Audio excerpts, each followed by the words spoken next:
Friends, welcome to Shri Punitha channel. இன்றைக்கி பாருங்கள், பொங்கல் செய்ய போகிறோம். ஒரு கிளாஸ் அரிசிக்கு பாதி கிளாஸ் பருப்பு போட்டு ஊற வச்சுருங்க. ஊற வச்சு நல்லா கழுவி வச்சுக்கோங்க. வச்சுட்டு நெய் ஊற்றிடுங்க, எண்ணெய் தேவையான அளவு போடுங்க.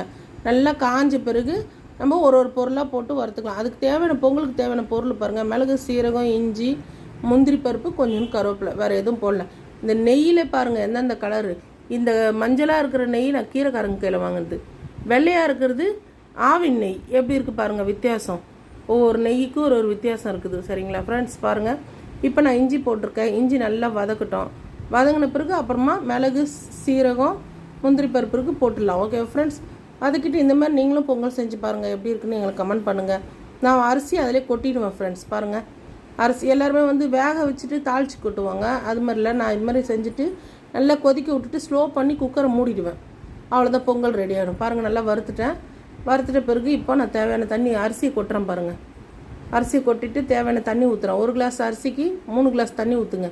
ஏன்னா பொங்கல் கொஞ்சம் தண்ணியாக இருந்தால் தான் நல்லாயிருக்கும். ஓகே ஃப்ரெண்ட்ஸ், அதனால் தேவையான அளவு உப்பு போடுறேன். உப்பு போட்டு நல்லா கொதி வரட்டும். கொதி வந்துருச்சு பாருங்கள். கிண்டிட்டு இப்போ நான் குக்கரை போட்டு மூடிடுறேன். பாருங்கள், ஸ்ரீ புனிதா சேனல் சப்ஸ்கிரைப் பண்ணிங்க, பெல் பட்டன் அழுத்திங்க. Thank you friends.